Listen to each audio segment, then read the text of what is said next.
আসসালামু আলাইকুম বন্ধুরা, আপনাদেরকে দেখাবো আজকে সনির একটি ডিভিডি অ্যাম্পলিফায়ার। মূলত এই অ্যাম্পলিফায়ারটি খুবই অসাধারণ সাউন্ড এবং ক্লিয়ার দেয়। এই অ্যাম্পলিফায়ারের সঙ্গে কোনো বক্স থাকবে না, শুধুমাত্র 6 থেকে 8 ইঞ্চি স্পিকার আপনারা বাজাতে পারবেন। কারো যদি প্রয়োজন হয় অবশ্যই আমাদের সাথে যোগাযোগ করে নিয়ে নিতে পারেন অতি সীমিত দামে। প্রাইসটি বলে দিই, প্রাইসটি হলো 2000 টাকা। আপনি দামাদামি করতে পারেন। খুবই সুন্দর এই অ্যাম্পলিফায়ারটি, কারো যদি প্রয়োজন হয় অবশ্যই যোগাযোগ করে নিয়ে নিতে পারেন। বন্ধুরা, কিছু পিকচার দেওয়া আছে, পিকচারে ভিতরে ছবিগুলো দেওয়া আছে। পিছনের দিকে কি কি আছে চলুন আমরা একটু দেখে আসি। মূলত পিছন সাইডে অনেকগুলো পিন দেখতে পাচ্ছি। সচরাচর এগুলো হচ্ছে ওয়াইফাই দিয়ে চালানোর জন্য। ফ্যান আছে, কিছু সুইচ আছে, আউটপুট ট্যাগ আছে, ডিশ লাইন দিয়ে চালাতে পারবেন।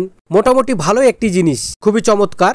যারা পুরোনো দিনের এই ডিভিডি গুলো খুঁজছেন তারা অবশ্যই নিয়ে নিতে পারেন। খুবই ভালো অবস্থায় আছে, খুবই সুন্দর অবস্থায় আছে। তাহলে তো বন্ধুরা এইবার ভিতরে কি কি আছে চলুন আমরা দেখে আসি। মূলত ভিতরে ফিনিশিংটি দেখুন, খুবই সুন্দর চমৎকার হয়ে আছে। এক কথায় অসাধারণ। কোনো টেকনিশিয়ান এটিতে হাত দেয়নি, যে অবস্থায় ছিল আগে থেকে ঠিক সেই অবস্থায় আছে। আপনারা নিয়ে নিতে পারেন, খুবই চমৎকার। বন্ধুরা, একদম ফুল ফ্রেশ হয়ে আছে, শুধু যত্নের অভাবে একটু নোংরা হয়ে আছে, তাছাড়া একদম অল রাইট ক্লিয়ার। এখন সনির প্রসেসর আছে, বিশাল বড়, একদম অরিজিনাল ডিভিডি। তাহলে বন্ধুরা, কারো প্রয়োজন হলে অবশ্যই নিয়ে নিতে পারেন মাত্র 2000 টাকা। ধন্যবাদ সকলকে ভিডিওটি দেখার জন্য।